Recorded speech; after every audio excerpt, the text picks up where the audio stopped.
Up until now, we've done some basic editing where we've marked in points in our timeline or in points in our source panel and just slapped clips into the timeline.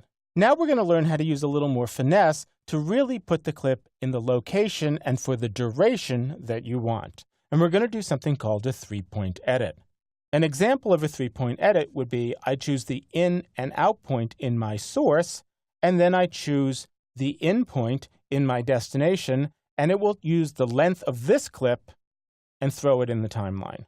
So if I went ahead and I simply did an overwrite edit, and let me go ahead and target my video 2 and target audio 2, and do the overwrite edit, I have the 3 points chosen, and as you can see, the clip that it put into the timeline is 6 seconds long and runs over my other clip. So it's not as precise as I want. I could trim it back, but there's better ways to do this. Let me hit undo, Command-Z on a Mac and Control-Z on Windows, and instead of marking an in and out point in my source, the 3 points I'm going to choose will be an in my source and an in point and an out point in my timeline. So I'm going to go ahead and mark in, and I'm going to mark out. So I can see the duration here is about 5 seconds. That's my whole. And then if I go over here, I have an in and an out point at 6 seconds. So let me remove the out point, and I'm simply going to right-click, and I'm going to clear the out.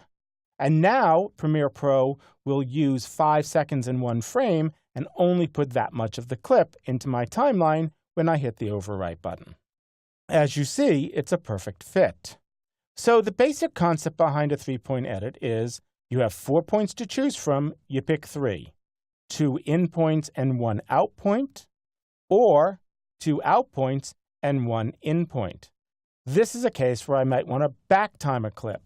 Let me go ahead and hit undo again, and now I'll mark an in and an out in my destination.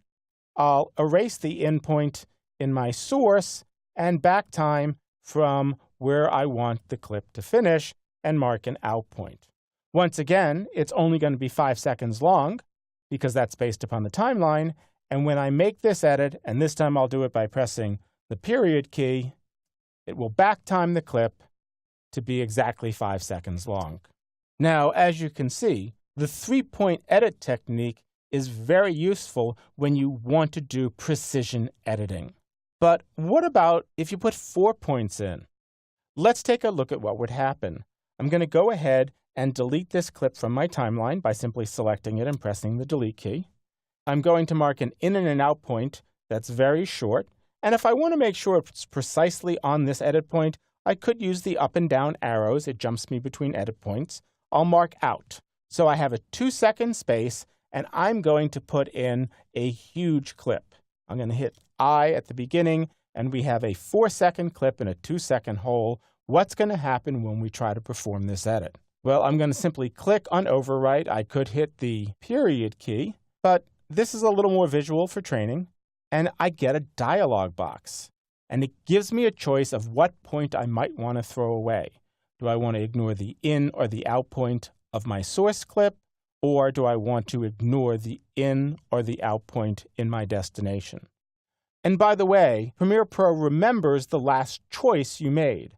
So if you've seen this box before and clicked on a different option, your window may look a little bit different than mine. The 5th option, which is at the top of this window, is change the clip speed or fit to fill. So now it will either speed up or slow down the source clip to fit in that space. If I hit OK now, we're going to be putting a 4-second clip in a 2-second hole, and that's going to create a faster clip. Let's take a look at how quickly I can cut a pizza.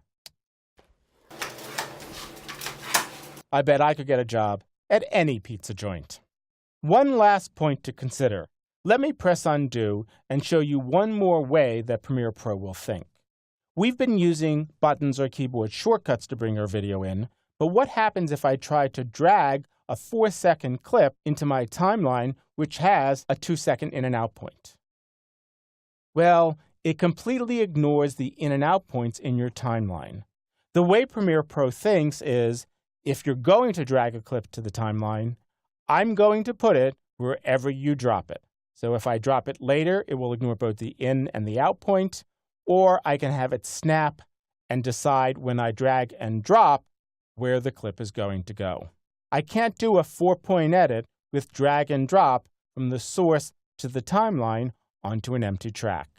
As you can see, 3-point editing is a very powerful tool to use when you want to make sure that everything goes precisely where it needs to be.